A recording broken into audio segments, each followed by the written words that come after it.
All right, here's the last video of our last lesson. We are going to get into some comprehension and we're going to talk about point of view. The point of view is very important in the stories we read because that's telling us who is telling the story. So the narrator, that's a very important part of stories. The narrator is who is telling the story. Now sometimes it's people in the story, like it might be a character. So if you are telling a story about yourself, that means you're the narrator, and there's going to be words like I or me or my, because you're saying things that happen to you in the story, or the narrator is saying things that happen to them in the story. It's from their eyes. They're saying what's happening in the story. Sometimes it's people looking from the outside of the story, like looking down and saying what's happening.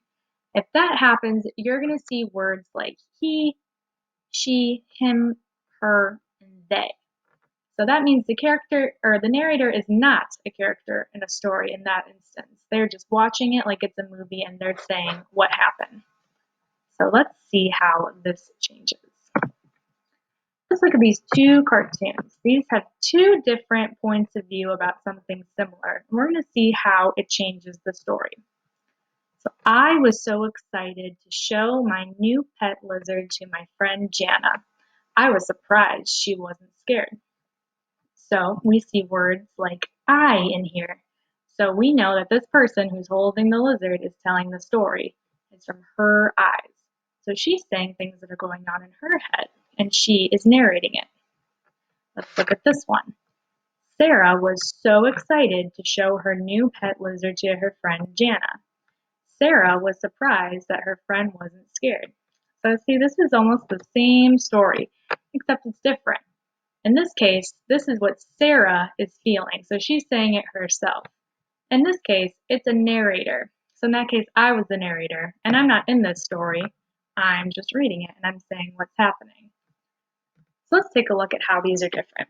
In the first cartoon, the narrator is a character in the story. Remember, it was Sarah, because she had the lizard.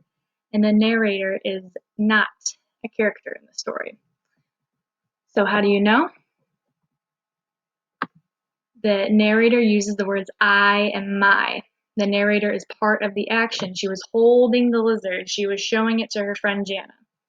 So remember, and so this one, we know the narrator is a character in the story. It's not this one. The narrator is not a character in the story because we know that's not true because she was holding the lizard and she was saying I and my. Let's think of cartoon 2. So is it the narrator is a character in the story or the narrator is not a character in the story? Let's take a look at it one more time. And I'm going to have you pause and think about what would go in this square. Sarah was so excited to show her new pet lizard to her friend Jana. Sarah was surprised that her friend wasn't scared. We have two options. We have the narrator is a character in the story or the narrator is not a character in the story. So take a minute to think about how you know. So remember, it said things like Sarah and Jana. So it said Sarah and her and she. So then we can say the narrator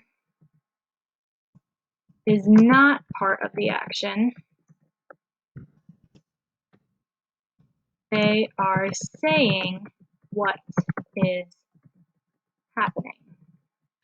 That's how that changed. And this changes with a lot of different stories. This is a very short and simple story, but what your job is now in your newsletter, you have these two stories. You have Stage Fright and Skip and Fliss.